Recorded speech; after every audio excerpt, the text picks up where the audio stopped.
Hello मेरे प्यारे दोस्तों। मैं हूँ आपकी अपनी आरपी जादू की छप्पी। सूरज और रिया की सच्ची प्रेम कहानी, आइए सुनते हैं। सूरज और रिया बचपन के अच्छे दोस्त थे। साथ बड़े हुए, कॉलेज भी साथ जाते थे। उन दोनों की फैमिली भी एक दूसरे को अच्छे से जानती थी। इतने सालों की दोस्ती कब प्यार में बदल गई, उन दोनों को खुद ही पता नहीं चला। यह कहानी बिल्कुल सच्ची है।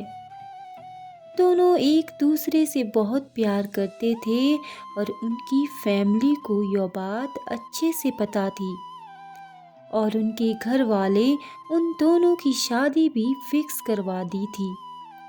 अक्सर लोग बोलते हैं जो होता है अच्छे के लिए होता है। इन दोनों के प्यार को न जाने किसकी नज़र लग गई।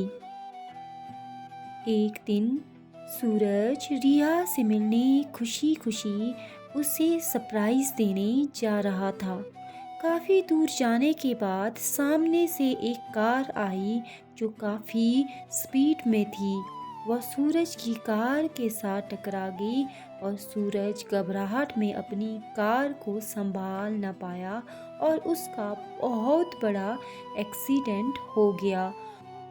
जिस गाड़ी वालों ने उसे ठोकर मारी, वो लोग वहाँ से भाग गए।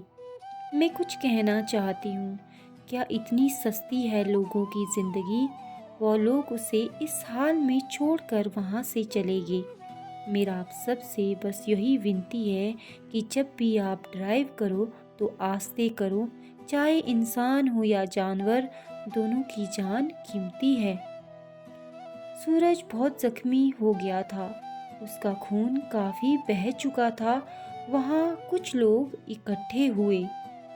उन लोगों ने सूरज को जल्दी से हॉस्पिटल ले गया और उसकी लेग में काफ़ी चोट आ गई थी। उसके माँ पापा रोते हुए आए।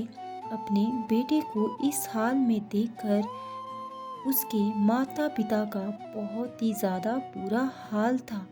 खून काफ़ी बह गया था। ऑपरेशन किया जाना था। सूरज के पापा ने डॉक्टर को कहा, जितना मर्जी पैसा लगे मेरे बच्चे को बचा लो बस। डॉक्टर ने कहा, आप टेंशन ना ले, मैं पूरी कोशिश करूँगा। उधर रिया सूरज का इंतज़ार कर रही थी। काफ़ी टाइम हो गया था। उसे बेचैनी होने लगी थी। ना उसका फ़ोन लग रहा था। वो हैरान परेशान अपनी माँ से बोली, माँ, आज सूरज ने आना था, अभी तक नहीं आया। रिया की माँ बोली, बेटा टेंशन ना ले। अचानक से रिया की मम्मी के फ़ोन पे रिंग बजी तो वो रिया के पापा की थी।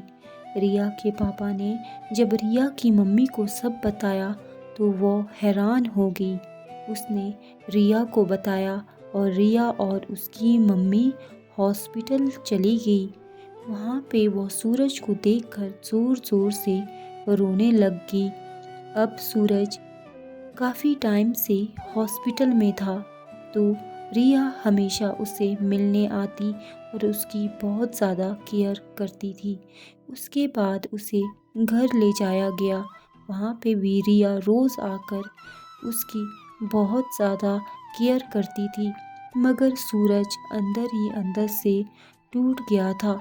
वह सोचने लग गया कि रिया मेरे साथ कभी भी खुश नहीं रहेगी। मैं तो अब ज़िंदगी भर नहीं चल सकता हूँ, तो मैं क्यों रिया की ज़िंदगी बर्बाद करूँ। रिया मुझे ऐसे तो भूल नहीं पाएगी। मुझे कुछ ना कुछ तो करना ही होगा। तो रिया ने सूरज से कहा, सूरज, अब हम जल्दी शादी कर लेते हैं। तो सूरज ने रिया से कहा, नहीं रिया, मैं तुमसे शादी नहीं करना चाहता हूँ। यह बात सुनकर रिया को बहुत ज़्यादा दुख हुआ, मगर वह कुछ नहीं बोली। वह वहाँ से उठकर चली गई। यह बात सूरज के माता पिता भी सुन रहे थे। उन्हें सब पता था कि सूरज ने इतना बड़ा फैसला क्यों लिया। अब काफ़ी टाइम हो चुका था। टाइम के साथ साथ महीने गुजर गए थे। रिया का ना तो कोई कॉल आया, ना ही कोई मैसेज। तो सूरज समझ गया था कि रिया अब उसे भूल कर अपनी ज़िंदगी में आगे बढ़ गई है। दिन प्रतिदिन सूरज की हालत खराब हो रही थी। उधर से ना तो रिया के माता पिता का कोई पता था, ना रिया का। अब सूरज ने सोच लिया था कि मुझे नहीं जीना है, मैं एक दिन खुद को मार दूंगा। कहीं ना कहीं उसे रिया से दूर जाने का दुख था। सूरज के माता पिता ने सूरज से कहा, देखो सूरज, ऐसे नहीं चलेगा, तुम्हें हिम्मत नहीं हारनी चाहिए। तुमने खुद ही रिया को अपनी ज़िंदगी से निकाला है। अब तुम्हें उसके लिए अफ़सोस करने की कोई ज़रूरत नहीं है। वो तुम्हें भूल चुकी है और तुम भी अब उसे भूल कर अपनी ज़िंदगी में आगे बढ़ो। हम हमेशा तुम्हारे साथ हैं। अचानक से डोर बेल बजी। जैसे ही डोर खुला तो वो देखकर हैरान हो गई। सामने रिया के मम्मी पापा थे। वो अंदर आए और रिया के मम्मी पापा ने सूरज से पूछा, बेटा तुम कैसे हो? सूरज ने कहा, अंकल मैं बिल्कुल ठीक हूँ। आप बताएं आप कैसे हो और रिया कैसी है? जैसे ही सूरज ने रिया के बारे में पूछा तो रिया के मम्मी पापा ज़ोर ज़ोर से रोने लग गए। यह देखकर सूरज घबरा गया। उसने रिया के मम्मी पापा से पूछा कि अंकल क्या हुआ, रिया ठीक है ना? इस पर सूरज के मम्मी पापा ने भी कहा, बोलिए आपकी बेटी कैसी है?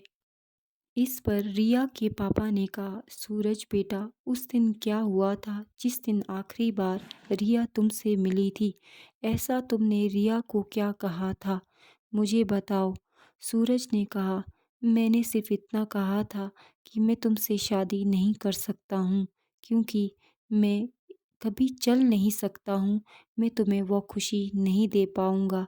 मगर रिया यहाँ से चुपचाप चली गई और वह कुछ नहीं बोली। इस पे रिया के पापा रोने लगे और कहा, बेटा तुमने ऐसा क्यों किया? मेरी बेटी तुमसे बहुत ज़्यादा प्यार करती थी। तुमने एक बार भी उसकी सच्ची फीलिंग को नहीं समझा। जैसे ही वो यहाँ से निकली उसने अपना एक्सीडेंट करवा दिया। वो आज ज़िंदा तो है मगर एक लाश की तरह जी रही है। ना तो किसी से बात करती है, ना किसी के साथ हंसती है, ना खेलती है। बस अपनी ही यादों में खोई रहती है। तुमने यह सब गलत किया। यह सुनकर सूरज बहुत ज़्यादा रोने लग गया और उसे अपनी बात पे पछतावा होने लग गया।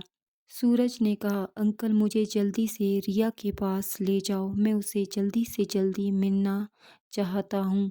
जैसे ही वह लोग रिया के घर पहुँचे तो सामने एक कमरे में चुप बैठी रिया खामोश थी। ना तो किसी से बात कर रही थी, ना किसी को देख रही थी। रिया के पापा ने कहा, रिया बेटा देखो तुमसे मिलने कौन आया है। जैसे ही रिया ने सूरज को देखा तो वह खुशी से पागल हो गई। सूरज ने रिया से कहा, रिया रो मत, चलो आज ही शादी करते हैं। मुझे माफ़ कर दो उस दिन के लिए। मैं यह भूल गया था कि मैं तुम्हारे बिना नहीं जी सकता हूँ। रिया मुझे माफ़ कर दो। रिया ने सूरज को गले लगा दिया और उनकी शादी करवा दी गई। आज उनकी 3 साल की बेटी अनन्या है और वो दोनों बहुत ज़्यादा खुश है। सूरज भी धीरे धीरे ठीक हो रहा है और रिया भी अब बिल्कुल ठीक हो चुकी है। तो दोस्तों कैसी लगी आपको सच्ची कहानी?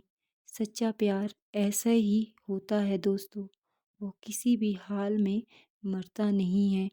मुझे आशा है कि आज की सच्ची कहानी आपको ज़रूर पसंद आई होगी।